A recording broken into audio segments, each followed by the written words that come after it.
What's up, guys? Welcome back to WCS America Challenger League. Hoping you're having a great night. I know I am. Some awesome matches coming our way, and we're currently tied in our third series of the night, a match between State and TheOgnis. Of course, the players looks like they are ready. Let's start game. Let's do it. Of course, the deciding match, Game 3 here. TheOgnis won that first game. Game 2 was a very exciting mech game versus Protoss. And yeah. It was super close, that whole game. But State just had too many great engagements where the positioning was amazing. TheOgnis, maybe his army was in two exposed places that allowed State to get that massive spread. Or maybe he just needed some more hellbats. Who knows? State did win that second game, bringing us to Cloud Kingdom. This is the decider to find out who's going to move on to the next round. Of course, to play against Sen, which will be the deciding match to find out who's going to be in the Premier League Season 2. Of course, everyone who's knocked down in these bracket stages, it's important to note they will drop down to the group stages of the Challenger League, where the top two, there's going to be 8 groups of 4. The top 2 will advance into Premier League. Third place will advance to the Challenger League of Season 2, and fourth place will be out of WCS America. So, you know, all the losers you're seeing, don't worry. There's still a decent chance they will advance into Premier League, or at the very least stay in WCS America. And of course, those matches will be coming your way as the seasons progress. But here we are in game number 3 as I introduce our players in the top left, or excuse me, in the bottom left-hand location. I have our blue Terran player representing Root Gaming. Went for a mech style last game. Let's see what he does this game. He is TheOgnis. His opponent in the top right-hand location, representing Gamefront. Red Protoss player who equalized the series in the last game, showing exactly how to react to mech. He is State.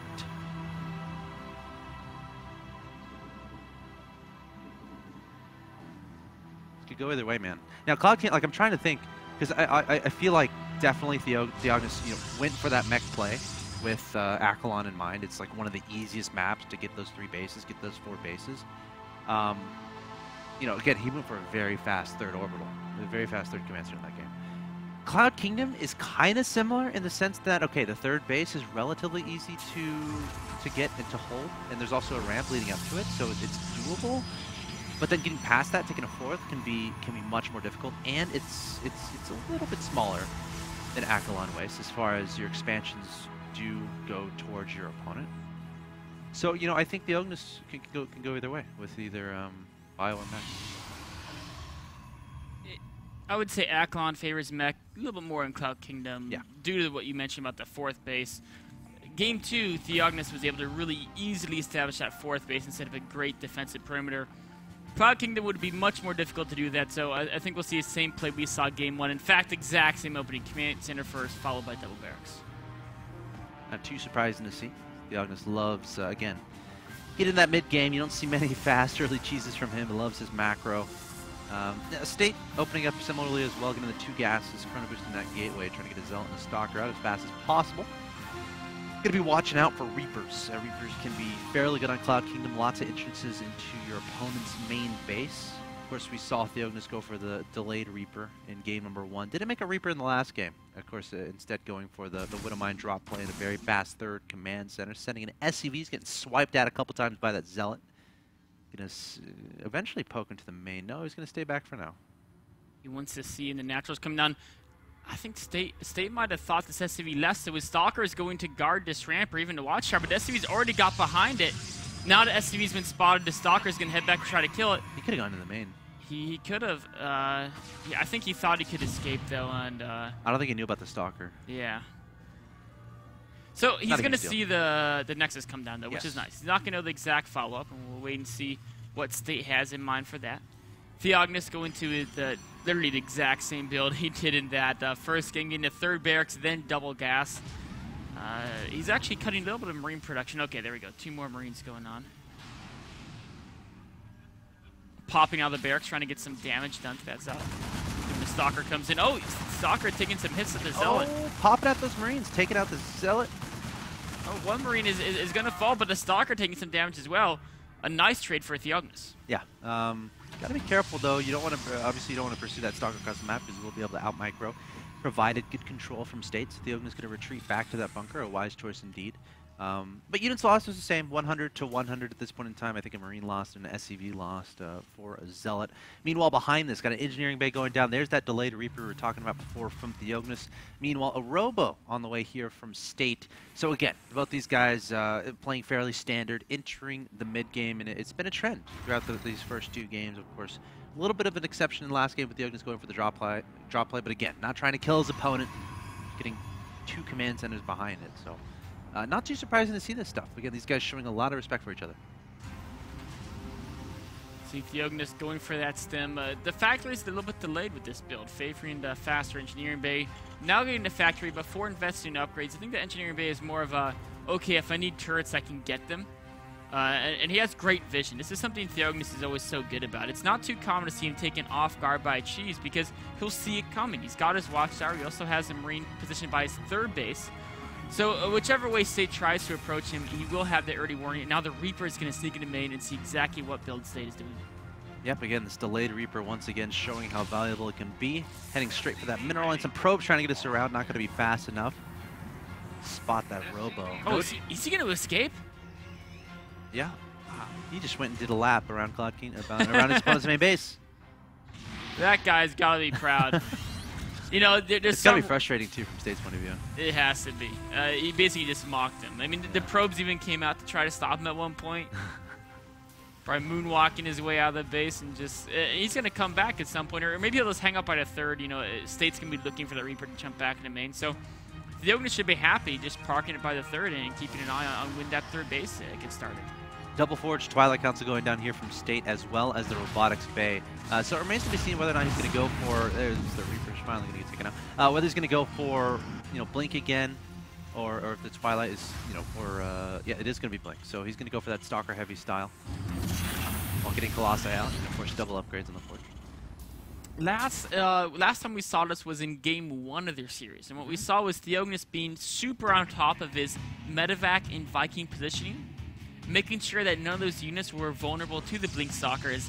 And then, as he approached Maxed Army, he had enough Vikings to deal with the Colossi State. He hit before Storm was out, and pretty much if a Terran's maxed out with stem by with enough medevacs and Vikings against a Protoss who doesn't have Storm, that's a bad situation for the Protoss. So investing in Blink and Colossi, Protoss really wants to use that Blink to try to pick away the Terran before the actual engagement occurs. And if you can somehow be aggressive with the Blink Stalkers, that can be very useful as well, especially on a map like Cloud Kingdom where the main base is very accessible. But considering how much State is investing in other things, he's not going to feel comfortable moving out the Stalkers again, as you said. Just making sure to try to pick off some Terran units here and there, defend against drops while getting those Colossi out, getting those upgrades out, and of course eventually the 3rd base has 3 sentries positioned out of the national expansion.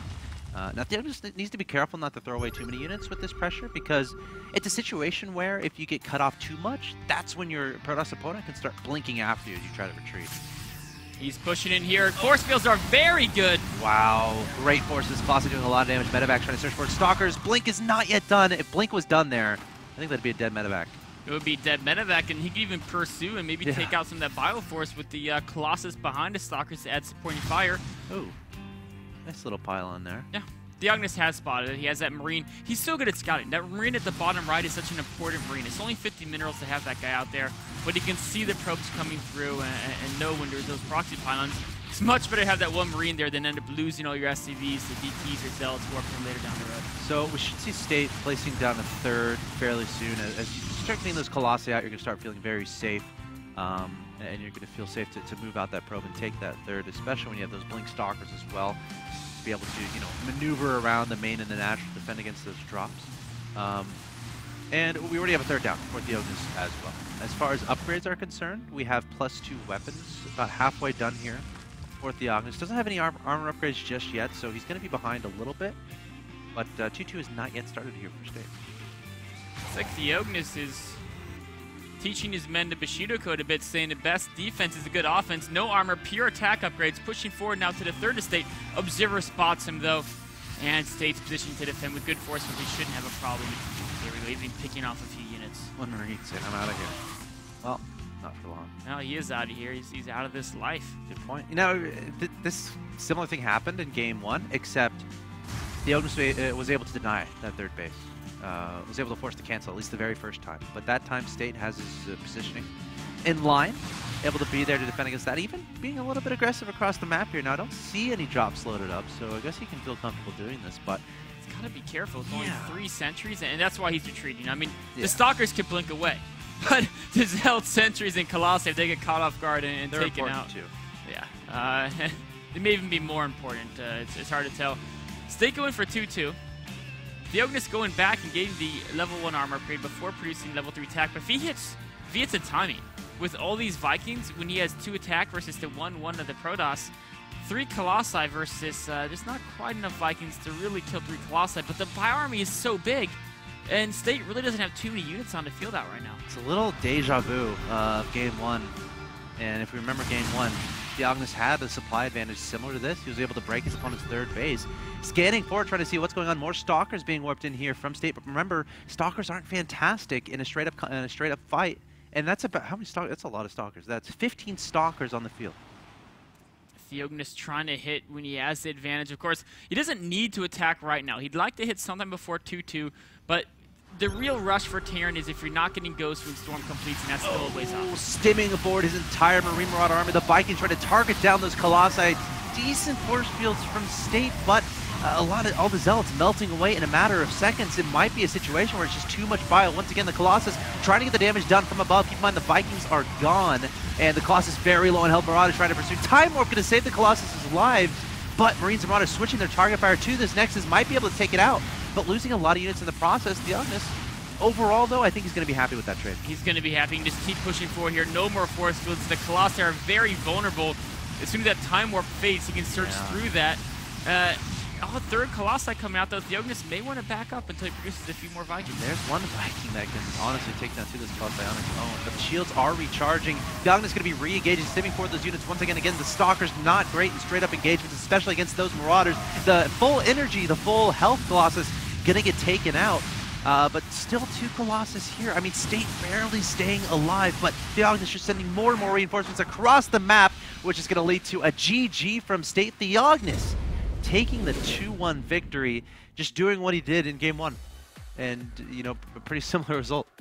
Yeah, just beautiful macro from TheOgnis, knowing that if your opponent gets that many Blink Stalkers, if you can attack before they're able to add in more charge lots and Storm, that's when you can fight very well. Even with the Colossi doing so much damage during that engagement, we saw that, yes, the Colossi were killing so much bio, but as soon as the charge lots are gone, every attack from the Marauders is hitting an armored target. It's either hitting a Stalker or a Colossi or the Nexus, which of course is pretty beefy, but you still don't want to lose it. Only a few Zealots being warped in at a time, and once those fall down, the Stalker Colossi combination is very vulnerable. Also, we can see in the production tab, Storm is on the way. 2-2 is about to finish. All this investment and stuff that's not really helping you at that moment in time. So TheOgnis with a great timing there, and State unable to necessarily make it happen, which means TheOgnis will advance on to play Sen. And, of course, the Challenger League bracket stage, that match will be to determine who's going to advance to the Premier League of Season 2. State is going to be falling to the group stages of the Challenger League. So he's not out of it just yet. For you State fans out there, look out for those matches coming up in the following weeks. But, guys, that concludes 3 matches of today, which means our last match is coming up. It's going to be XY versus the Muslim, the final match of the day. Stay tuned.